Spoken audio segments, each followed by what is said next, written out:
What's going on, guys? It's K-Dub here with another episode of Crypto Zombie. So today is Wednesday, it's hump day, and I have to say it's a much better hump day than last week because we were absolutely swimming in blood. So it's nice to see some green in the markets. Also, before we move on, thank you to everyone that came out last night, and I hope you guys enjoyed my crypto meme extravaganza. You were asking if I could put all my intros into one video, so I did. It actually kind of took me a lot of time to edit, but now you can watch every single Crypto Zombie intro all in one place.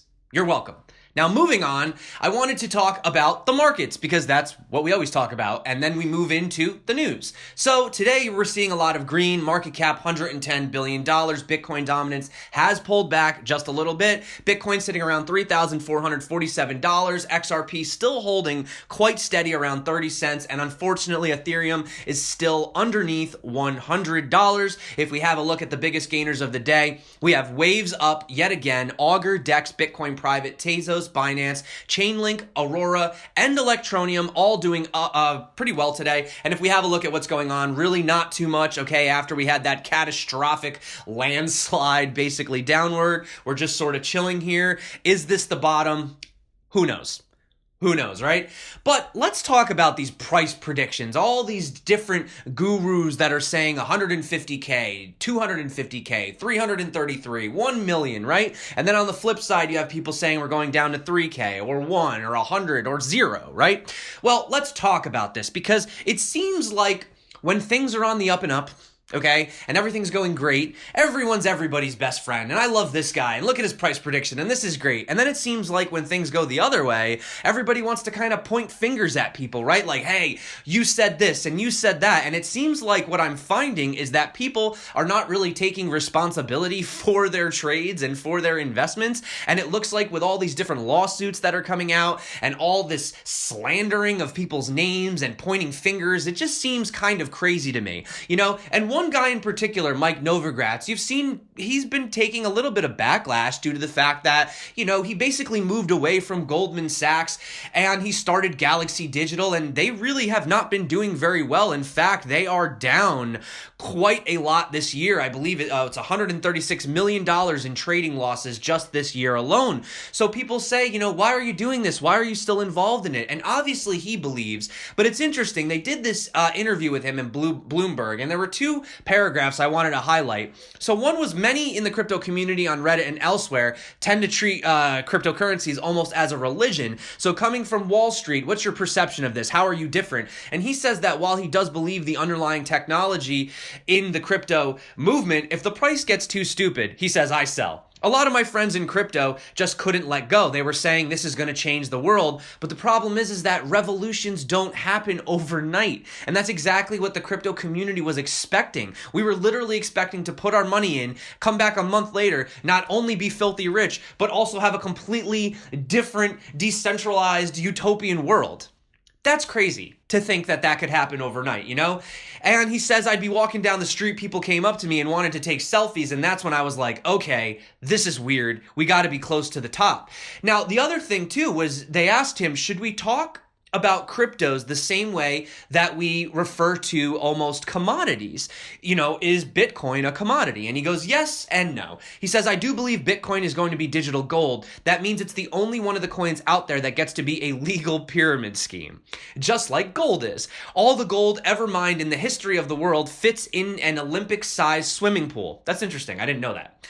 You're out of your mind to think that pool is actually worth $8 trillion, but it is, because we say it is, right? Also, the fact that David Swenson, Yale University's chief investment officer, put an investment into Bitcoin with his reputation on the line, his endowment on the line, tells you something. Some of the smartest people in the investing world think it's a store of value. In fact, you guys have seen Trace Mayer. He's been making his rounds, doing a lot of interviews lately.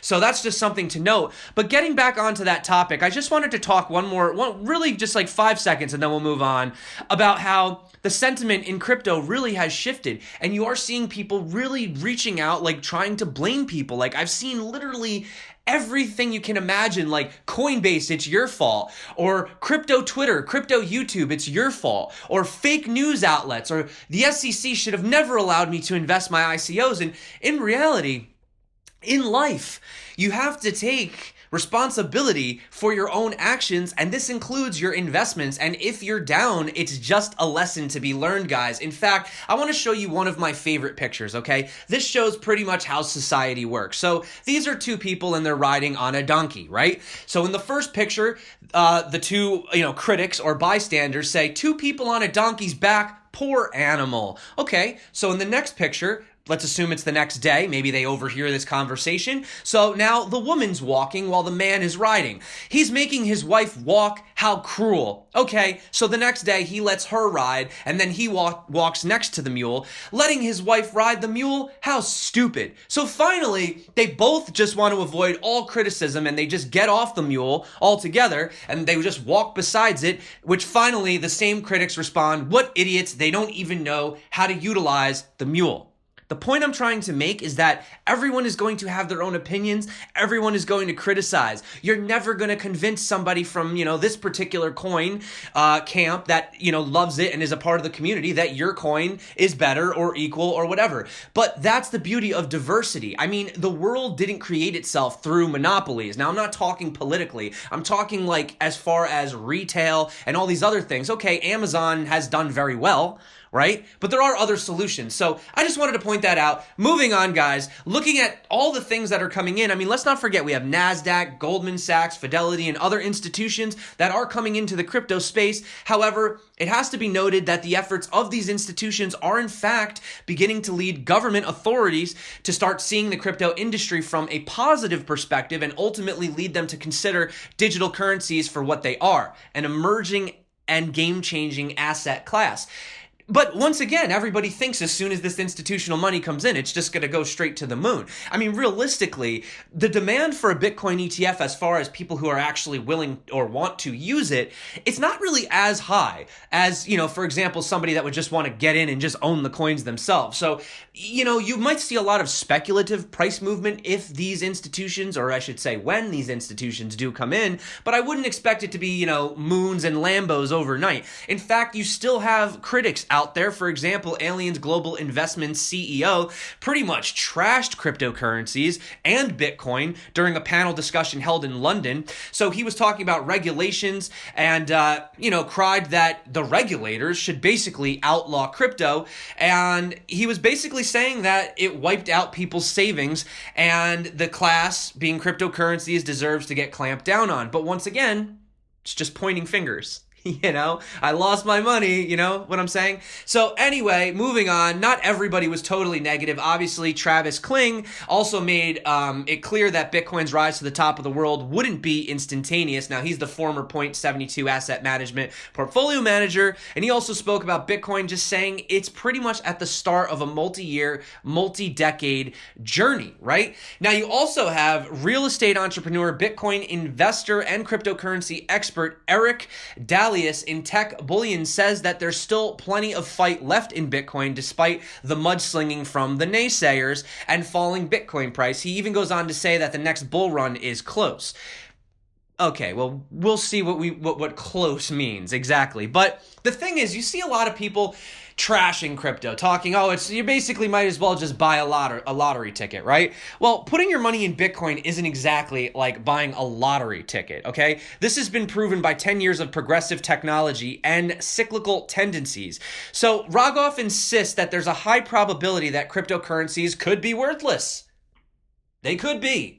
Right? But with the technology already being used by major corporations, governments, and financial institutions, the parent company of the New York Stock Exchange getting into the market with BAC and NASDAQ following suit, this says something. Does it mean the bull run's coming tomorrow? Maybe not. So, also I want to talk about the CEO of BACT, Kelly Loeffler. She also recently said that I'd say that, the answer is yes when talking about whether digital assets are going to survive. She says it's merely an expression of supply and demand, but there's a lot missing right now in the infrastructure and the use cases, I think it was Sarah from altcoin, Buzz Lady, she was like, everyone wants to buy Bitcoin, but nobody wants to use it, and we really do need to start using these things, unfortunately. So these platforms will only grow as the technology becomes part of the established securities landscape. So, Yes, it is only a matter of time until the next bull run. Now, everybody's favorite ratings, Weiss Ratings, also has chimed in on it,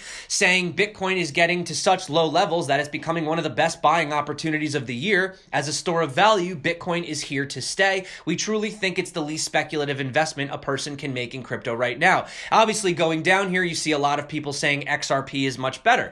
What's your opinion? Do you think XRP is just overall better than Bitcoin and Bitcoin's going to go to the wayside, or do you think that there's a place for both of these coins? I personally think that there's a place for both XRP and Bitcoin. I think they have completely different use cases. Just like in the real world, we have different commodities. I mean, why do we have gold and silver? If gold is better, why don't we just throw silver out? What's the point in silver, right? If gold's the best? Well, because silver is also a precious metal, whereas I believe that XRP and Bitcoin both have different use cases, whereas XRP may be better at settling instantaneously. Bitcoin has been a store of value, and according to the Lindy effect, the longer something's been able to do something, it probably will be able to do it for just as much once again. So if it's survived 10 years, in theory, it should be able to survive 10 more years. Now, you've probably seen this all over the place, okay? Everybody likes to always talk about this Wall Street cheat sheet, psychology of a market cycle. Well, the question is, where are we? Well, we're obviously not in complacency, clearly not in euphoria.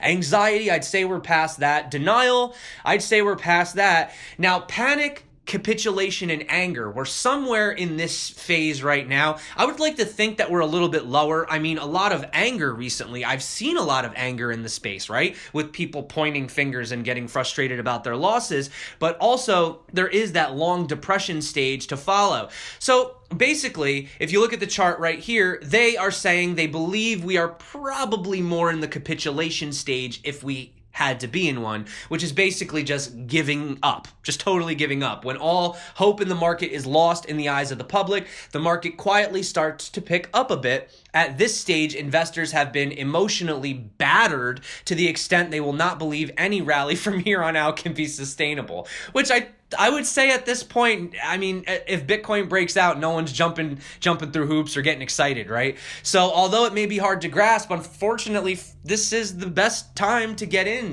with all the sellers out of the market, accumulation at pretty much basement prices can begin. So I'm not telling you guys to buy. I'm not giving financial advice, but, I've been buying the dip, so maybe I'm crazy, but we'll see what happens when it goes the other way around. However, I do want to say, though, this is a little bit of an outdated cheat sheet. They have recently updated it, as you can see right here, where it goes depression, deeper depression, then we go down to wrecked, ultimate rector, annihilation, and yeah. So moving on, let's look at a different chart, though. See, because that refers to basically investors' sentiment. I want to really talk about the Gartner's hype cycle. This is a graph that illustrates the maturity, adoption, and social application of tech. So this is slightly different. Obviously, crypto's down over 80%. Interestingly enough, we have had investors such as Dan Moorhead he's the CEO of Pantera Capital. He said that it was probably going to fall 50%. But we didn't predict that the 50% was going to fall another 50%. But that's for another story. So let's talk about it. What is the deal with this hype cycle? So basically, you have the innovation trigger, peak of inflated expectations, trough of disillusionment, slope of enlightenment, and then the plateau of productivity. Well, we clearly know we've gone through A and B, okay? Obviously, the innovation trigger, this basically came out when Satoshi dropped the white paper back in 2008. The following years were pretty impressive. Tech experts and businesses were discussing its potential. You saw a lot of altcoins come out. This was Litecoin, Monero, Dash, Ripple, for example. They all came out. And then we had the peak of inflated expectations, which if you were around in December, well, you know what I'm talking about. So early publicity produces some success stories, but a number of failures occur too. So, for example, you had Ethereum, right? Ethereum had a 13,000% increase. Yes, you heard me right, 13,000% increase. So, kudos to whoever bought Ethereum at ICO. I wasn't even, looking at the space back then. But, long story short, it was massive. It was crazy. We had all these different ICOs due to Ethereum. Coins were popping up overnight. And now what has happened is we are in the trough of disillusionment. So, Clearly, I think I don't have to point it out. We are at the bottom right here. So what does that entail? Well, basically, this is where we are. There's no stability in the market. Prices of all major coins are falling. Projects are failing at the same rate in which they appeared, essentially overnight, and half of the ICOs have failed. People are afraid. It's way harder to deliver because of skepticism around scams, and nobody wants to invest in these ICOs. The overall view is one of distrust. There's also far greater acknowledgement of risky and dangerous natures of these types of ventures. So what's next? Well, the slope of enlightenment. Now notice this does not go up as quick as this did. Okay, so this is why I'm saying don't expect a bull run pretty much overnight. So basically, enterprises will start to realize how the tech works and understand the ways to implement them. The average length for this trial for emerging technologies in traditional tech is roughly 2 to 4 years, although every rule has an exception. Maybe because blockchain and crypto move so much faster, it might only be a year. There's a good chance that blockchain will probably mature faster. Crypto in general shows signs that are normally associated with an emerging tech. At the same time though, conservative companies do retain skepticism. But here's the thing. You have banks warming up, regulatory advancements, blockchain in universities. You're seeing all these different blockchain courses springing up all over the globe, right? And then finally, going all the way back up, we have the plateau of productivity, which notice it's not quite as high as the all-time high. We're chilling out. Okay? We're just kind of figuring things out. And basically, this is essentially mainstream adoption. We're not there yet at all. We're nowhere near mainstream adoption. I think less than 1%. I don't even know what the number is. It's probably a little higher right now. 1% globally. I think it's 8% in the US.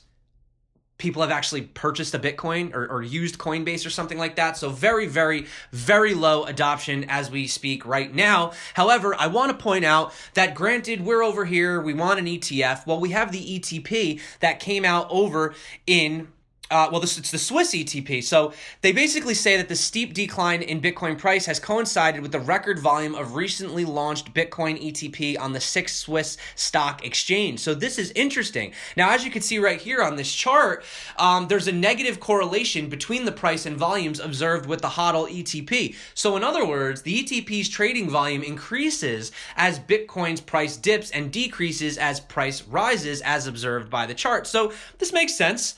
Obviously you want to buy low, sell high, right? According to the expert Zoo, a very high percentage of volume is also net inflow, which suggests that users buying the ETP are holding rather than trading. So that's something interesting. And one other thing I wanted to point out was if you look at the latest activity on localbitcoins.com, there's been a large spike, as you can see right here in the chart, massively large spike in recent days from both Argentina and Venezuela buying Bitcoins. Obviously, these countries have been going through a lot lately, and they have displayed a steady increase in buying cryptocurrencies due to the rising inflation and troubled economies. But is the sudden uptick evidence that the two countries are buying the dip? Well, you can see right here that since April of 2018, the volume has increased from around 17 million to over 3 billion for the second week of December, where it rises astronomically. Now, this is obviously over in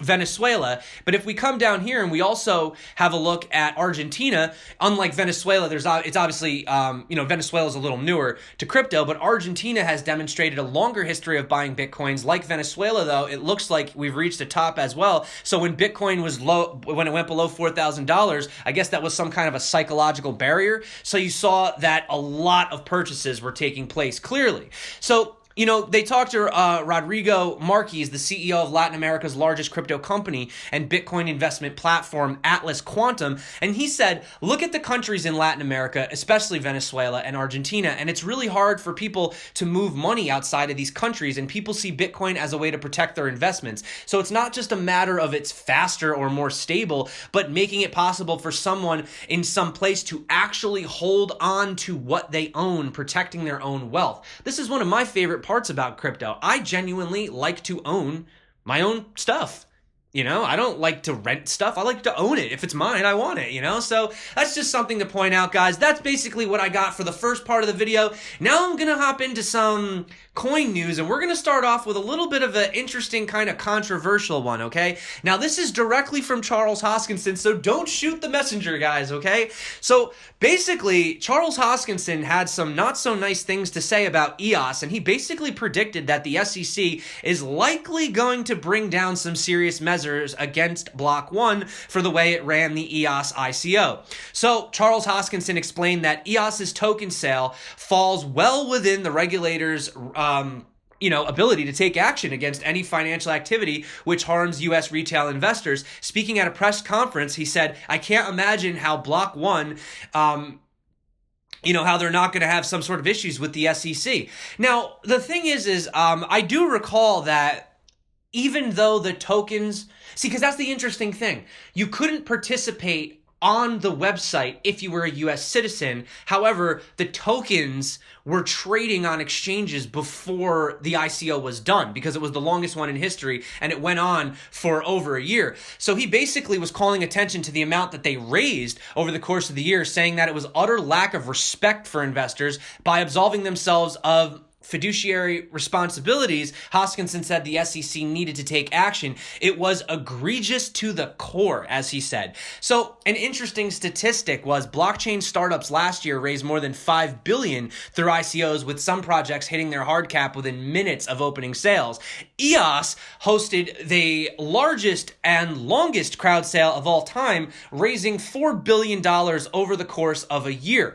But they say EOS also has been plagued with a lot of problems. Within the past 6 months after the ICO, there was a chaotic mainnet launch, delayed repeatedly over a couple days. Later that same month, hackers managed to steal Block 1's address and send phishing emails to EOS users. And then in November, the platform came under renewed criticism for reversing an already confirmed transaction. And now we can see that Dan Larimer is currently already sort of moving on to another project, which some people are thinking is some kind of Bitcoin competitor or currency of something like that. So that's basically that situation. What do you guys think? What's your opinion? I mean, they didn't actually market to U.S. citizens. However, U.S. citizens were able to immediately buy pretty much, off exchanges, on top of the fact that they basically just sort of provided the software and said, here you go. And Dan Larimer himself actually stated multiple times that they didn't even need the money and that they had enough money to do what they had to do. Very interesting, guys. Very interesting. Let me know what you think about the whole EOS situation below. So talking about moving on, we know STOs are going to be pretty massive securities. So today is the day Smartlands announces the beginning of the onboarding process. You can be the first to go through KYC and get whitelisted for the upcoming tokenization project. So there you go from Smartlands. And I'm not even going to say anything. This is a Ledger Nano S. And I'm just going to leave that there. So moving on, also, let's talk about TenX. So interestingly enough, even though all this controversy has been going on lately about, Julian Haas being involved with the MLM, whatever, guys, I don't really see the big deal. Stop trying to bring people down all the time, okay? But I'm also not really sticking up either. I'm being very objective here. But it's interesting that they do have plans to start their KYC process as early as tomorrow, which this came out yesterday, so that would be today. So basically, you can get involved in this, and what they're going to do is they're going to swap out the old token. So according to the announcement, the TenX token will replace the former ERC20 token Pay. The new token is then KYC compliant and complies with the ERC20 and ERC 1462 standards. So in this case, KYC compliant means that investors have to prove their ownership of the old Pay token and thus their identity. Then they can receive a one-to-one refunding in the form of the new TenX token. And then I assume the token is just going to do the same thing that it did, where you would get a percentage of a cut or whatever like that. So but then that begs the question, what are you going to do with the Pay token, right? So they say, well, it's not completely worthless, but should retain its status as a utility token. They really haven't gone into details yet, so I guess you'll have to stick around for that one. Also, moving on, I want to talk about Binance, how they've launched a collection of educational content comprising almost 500 articles in order to fight incorrect and misleading information. So misinformation spreads extremely fast, as we know. For example, KYC is accepting Dash in Venezuela, right? Okay, so they're not actually, that was my point. People are frequently quoting articles that are either incorrect or misleading. So with Binance Academy, our goal is to provide entirely neutral platform with quality, unbiased educational information. So while it remains unknown what specific information will be covered, topics will include blockchain, security, economics, tutorials, etc. All right, so what else is happening? Well, yesterday's video was fun about Coinbase. We had a good time, speculating on conspiracies. But nevertheless, Coinbase, one of those companies that people love to point the finger at, right? Well, it looks like they're actually showing their charitable side, and they're going to be donating cryptocurrency to over 300 people in Venezuela. So in total, Coinbase is looking to contribute roughly $10,000 in Zcash towards this incentive. Donations will put $1 worth of US crypto directly into crypto wallets for 100 plus families in Santa Elena. I can't pronounce that. Every day for 3 months, recipients can purchase food and basic supplies at local stores that accept payments in crypto. Now, isn't that nice?